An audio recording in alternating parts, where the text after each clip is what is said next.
ইয়াত মই কোনো এস্থেটিক ফটো বা ভিডিঅ' তুলিব অহা নাই। আজি মোৰ স্মৃতি আৰু শক্তিশালী হৈ গ'ল, যাক মই কেতিয়াও পাহৰিব নোৱাৰোঁ। কিয় তেনেকৈ কৈ আছোঁ ৰ'ব। ৰাতিয়ে দাদাই কৈছিলে যে 4:30 এলাৰ্মটো লগা, আমি ৰাতিপুৱাতেই যাম। মই ক'লো বোলো যে দাদা আমি চিনেমা চাবলৈহে যাম, ভূত চাবলৈ নাযাওঁ নহয়। পিছে মোৰ কিন্তু নিজে দেখি নোপোৱালৈকে ভূত চুত এইবিলাকত বিশ্বাস নহওঁ বুলি নকওঁ। কাৰণ এদিন প্ৰায় ৰাতি 1:30মান বজাত বাইকেৰে গৈ থাকোঁতে হেলমেট পৰিধান কৰি আছিলোঁ। আগৰ পৰা দেখো যে চকুৰ সন্মুখৰ পৰা বগাকৈ কিবা এটা উৰি গৈ আছে। শুনিছে নহয়, চকুৰ সন্মুখেৰে বগাকৈ কিবা এটা উৰি গৈ আছে। উৰ্গাৰ এপাত চুলি থিয় হৈ গৈছে। লগতে ভাবিলো যে ভগৱান আজি মোক কি দেখুওৱা। ওচৰ পাওঁতেহে হেলমেটৰ গ্লাছখন খুলি চাই দেখো যে ইমান ৰাতিখন চাইকেলেৰে কোনোবাই টৰ্চ লাইট মাৰি গৈ আছিলে। বাৰু সেইবিলাক বাদ দিয়ক, মোৰ দাদা কিন্তু পুৰা ছাপৰ্টিভ দেই। বাইকৰ লাষ্টত বহিম বুলি কোৱাৰ লগে লগে মান্তি হৈ গৈছে। লগতে যাতে মই বতাহৰ লগত উৰি যায় মুখ ঠেকাচা খাই ডুব নাপাওঁ তাৰ কাৰণে হেলমেটো দিছে। বাই দ্য ৱে হেলমেটৰ লক বেল পাত বেয়া, সেইটো বেলেগ কথা। এনেকুৱা অট'মেটিক হেলমেট আকৌ যাৰ লগত নাথাকে দেই।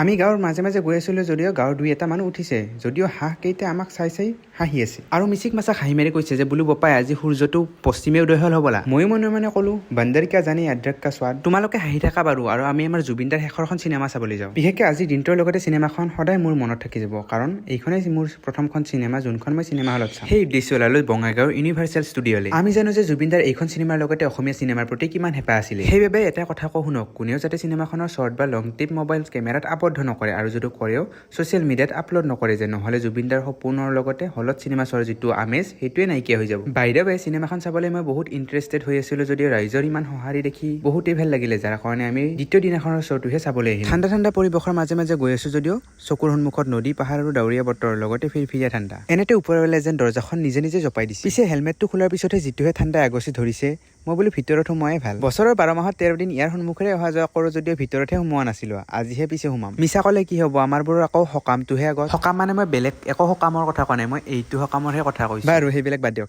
ইমান মানুহে হাৰি পতা দেখি ভয় খাব নালাগে, কাৰণ ইয়াত এখন, দুখন নহয় 3খনকৈ স্ক্ৰীণত চিনেমা চোৱাৰ ব্যৱস্থা আছে, with high quality visual sound, comfortable seating and 3D movie option. বাহ, একে উশাহতে কৈছোঁ, মোৰ জিভা একেবাৰে পাক খাই গৈছে। অলপ উশাহ লৈ ৰ'ব। চিকিউৰিটি বাইদেউখাই বেগটো হাতত তুলি জমা দিব লওঁতেই তেওঁ ক'লে যে বোপাই এতিয়া সময় বহুত আছে, অলপ টাইম ৰখা। সঁচাকৈ মোৰো মন যায় এইবিলাকত উঠি ঘূৰি ফুৰিবলৈ, কিন্তু মন থাকিলে হ'ব জানো, হাতত ধনতো লাগিব।